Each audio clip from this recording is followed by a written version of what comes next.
নমস্কার। 2014 যে primary TET সেই টেটের ওএমআর সংক্রান্ত একটা মামলা ছিল কলকাতা হাইকোর্ট। তো সেখানে যেটা বলা হয়েছে যে পর্ষদের আইনজীবী যেটা বলেছেন যে যে ডেটে 2014 টেটের যে রেজাল্ট প্রকাশিত হয় সেই ডেটেই কিন্তু আরটিআই করবার জন্য নোটিশ দিয়েছিল প্রাথমিক শিক্ষা পর্ষদ। সেখানে দেখতে পাচ্ছেন 14/9/2016 এই বিজ্ঞপ্তি। সেখানে কিন্তু আরটিআই করার কথা বলা হয়েছিল এবং নির্দিষ্ট সময় দেওয়া হয়েছিল। ওই তারিখের মধ্যে যারা আরটিআই করেছিলেন তারা কিন্তু ওএমআর শিটের ফটোকপি পেয়েছিলেন।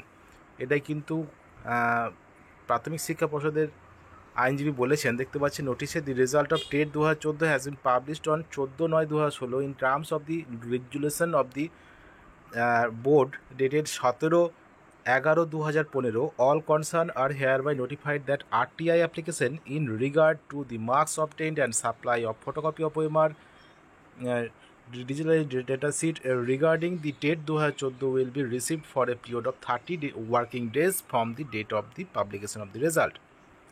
তাহলে অন অ্যান্ড ফ্রম 15/9/2016 থেকে 9/11/2016 এই সময়ের মধ্যে কিন্তু আরটিআই করতে বলা হয়েছিল। During working hours except holiday at the board office no application will be entertained behind the time and date specified above. এটা কিন্তু দিয়েছিল এই নোটিশটাই কিন্তু এটাই কিন্তু প্রাথমিক শিক্ষা পর্ষদের আইনজীবী বলেছেন। এবং এই ওএমআর কেসটি কিন্তু আজকে যে ওএমআর কেসটি ছিল সেটা কিন্তু ডিসমিস করে দেওয়া হয়েছে। তো এটাই বিষয় যে 2014 যে টেট সেখানে কিন্তু ওএমআর যে কেস ছিল আজকে সেই কেসটি ডিসমিস করা হয়েছে এবং বোর্ড একটা নির্দিষ্ট টাইম পিরিয়ড দিয়েছিল। সেই টাইম পিরিয়ডের মধ্যে কিন্তু আরটিআই অ্যাপ্লিকেশন করার কথা বলা হয়েছিল এবং যেখানে সেই সময়ের মধ্যে যারা আরটিআই অ্যাপ্লিকেশন করেছিলেন তারা যে ওএমআর সিটের ফটোকপি তারা পেয়েছিলেন।